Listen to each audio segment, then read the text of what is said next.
E aí pessoal, tudo bem? Eu espero que sim. Meu nome é Juan Trindade e no vídeo de hoje eu vou comentar o capítulo 33 do Shumatsu no Valkyrie, um mangá que eu estou gostando muito de acompanhar. Fico ansioso toda semana por ele. Então vamos lá.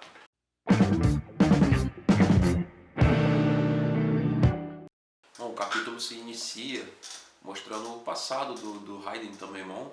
Ele pequenininho, ele com 3 anos, cara, ele ainda não conseguia se levantar, só ficava deitado. Com certeza ele tinha algum problema.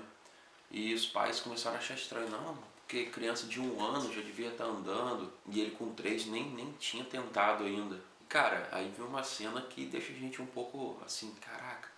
Ele tentou andar, né, com 3 aninhos, se levantou e começou a andar. E cara, aí os pais dele chegam na hora que ele tá começando a andar e ficam, pô, meu filho tá andando, tô tipo todo felizes, né? E do nada, meu irmão, o corpo dele começa a se contorcer e expandir. Nossa, cara, deve ter sido uma dor muito forte que ele sentiu. O que aconteceu é que os músculos dele eram tão poderosos que pressionavam os ossos a ponto de quebrar, cara. Ele quebrou a perna, o braço, as costelas, quebrou tudo. Isso com 3 aninhos. Passou um tempinho, né? E ele já um pouquinho mais velho, ele continuou, ele não desistiu de se mover. Ele continuou tentando, mesmo com todo esse sofrimento. E ele é tipo um exemplo de superação, né, cara? Mesmo com todo esse problema dos músculos, ele continuou se esforçando e pegou e desenvolveu novas fibras musculares, né, que controlavam o crescimento louco desses músculos dele. E ele conseguiu ter uma vida quase normal. E esse foi o curtinho flashback, né, do passado do Raiden. Não é uma história ruim, é interessante, porém eu achei que ela poderia ter sido um pouquinho mais trabalhada, mostrando como foi a origem da doença, o porquê, ou se foi alguma maldição talvez que alguém colocou na família e acabou indo para ele. E não só jogando um motivo para ele ser um super-humano, tá ligado? Tipo, superpoderes. E podia ter mostrado um pouquinho, talvez mostre ainda no futuro, como que ainda assim, mesmo com todo esse problema, ele conseguiu ser o maior lutador de sumô da história, mesmo com todas essas limitações. Mas eu entendo, né, que diferente das outras lutas, essa tem outras coisas acontecendo ao mesmo tempo. Talvez ela fique um pouco em segundo plano, não fique totalmente focado na luta igual as outras.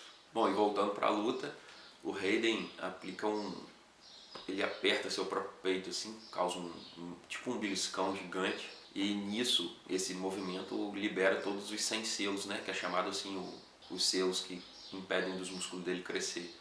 Cara, e na mesma hora ele começa a inchar, meu irmão, vira um brucutu gigante. Aconteceria a mesma coisa que aconteceu quando ele era criança. E o Shiva até brinca com ele, né? Falando tipo, pô, cara, não precisa se arrebentar por minha causa não, bicho. E quando o Raiden chega no limite, ele grita pro Turd, eu acho que é assim que chama a Valkyria, que tá fazendo par com ele, e eles iniciam o Volund, né? E ela consegue controlar, tirar todo esse dano que ele sofre dos músculos, e ele consegue usar 100% de sua força. E cara, ele vai ficar monstruoso, ele vai ficar muito poderoso mesmo, podendo usar 100% da sua força. E ele agora virou literalmente o homem com os músculos mais poderosos da história.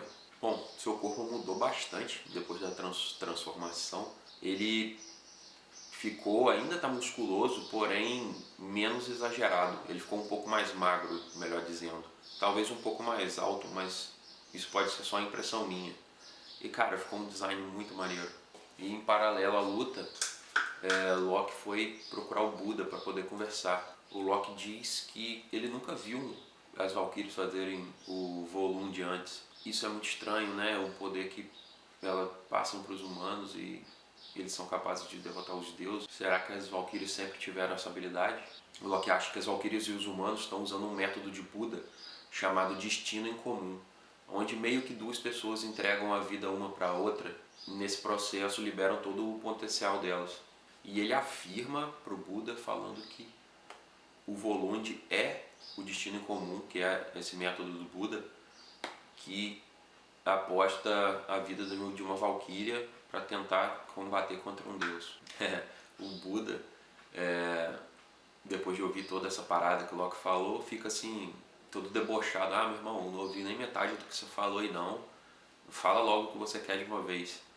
E tipo, cada vez ele fica mais interessante pra mim. Eu não achei que ele seria assim nem de longe.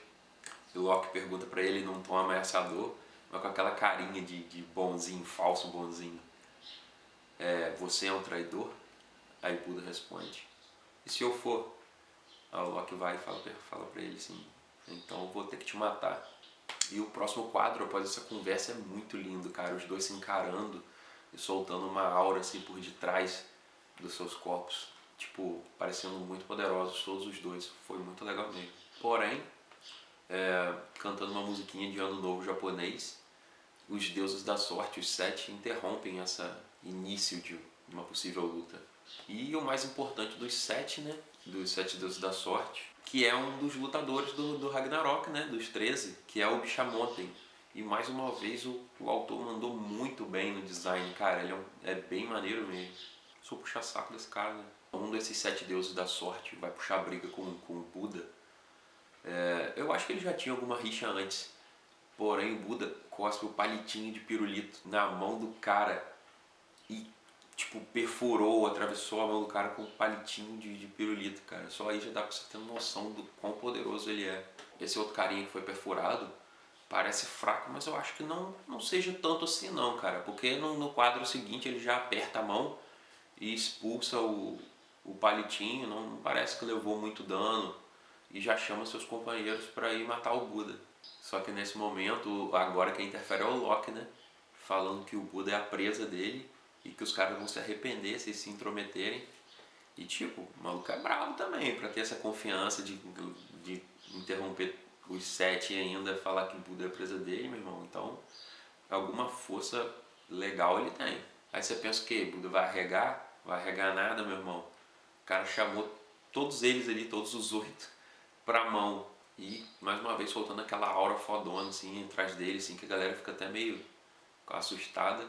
E quem que apareceu? Sim, cara, o primeiro humano a derrotar, a matar um deus. O cara que, tipo, me emocionou numa luta. A primeira luta que um humano venceu, cara. Foi o Sasaki Kojiro, apareceu. Muito foda. E ele ainda zomba dos caras dizendo que não é muito diferente da Terra, né? Se tem que se juntar um monte de gente para bater numa pessoa só. E ainda se pergunta se Poseidon era assim. Poseidon definitivamente não era assim. E pô, uma parada que quando os deuses veem o Sasaki Kojiro, mano, já dá uma trancadinha lá embaixo. Os caras não passam nem Wi-Fi, meu irmão. Já lembra logo, aquele cara foi o que matou Poseidon, né? Então ele já ficou meio, porra, meio travado. E ele decide ajudar o Buda nessa treta, cara. Vai ser muito foda, na moral. Bom, teve mais uma interrupção. Agora quem chega é o Okita, junto com aquele companheiro dele, que eu ainda não sei o nome. E um dos deuses diz que ele nunca perdeu uma luta na vida. E tipo, ele é o total oposto do Sasaki.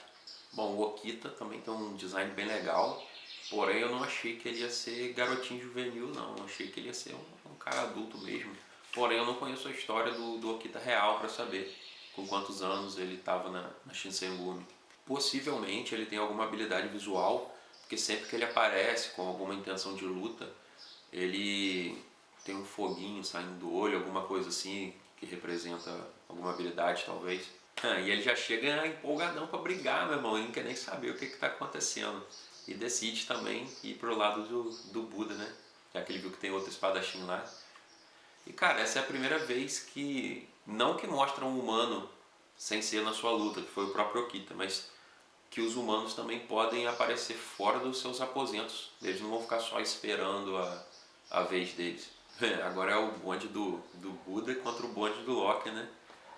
No caso é Buda, Sasaki Kojiro, Okita e o seu ajudante, e contra Loki e os sete deuses da fortuna. O que será que vai acontecer? Eu particularmente acho que essa treta pode até começar, porém ela logo vai ser interrompida por algum outro deus mais com um cargo maior, talvez, sim. Eu acho isso porque não faz sentido ninguém morrer ali ou se machucar ali, principalmente o Okita, que ainda vai lutar, e o Buda também, né? E o Loki, só três. E o Bishamonten também, quatro pessoas ali ainda vão lutar. Então não faz sentido eles se machucarem ali. É só pra deixar a gente com gostinho de quero mais mesmo. E agora eu vou contar um pouquinho do que eu achei do capítulo, né? O design, o traço, cara, a arte em geral desse mangá é muito linda. eu sempre pago o pau, não tem como.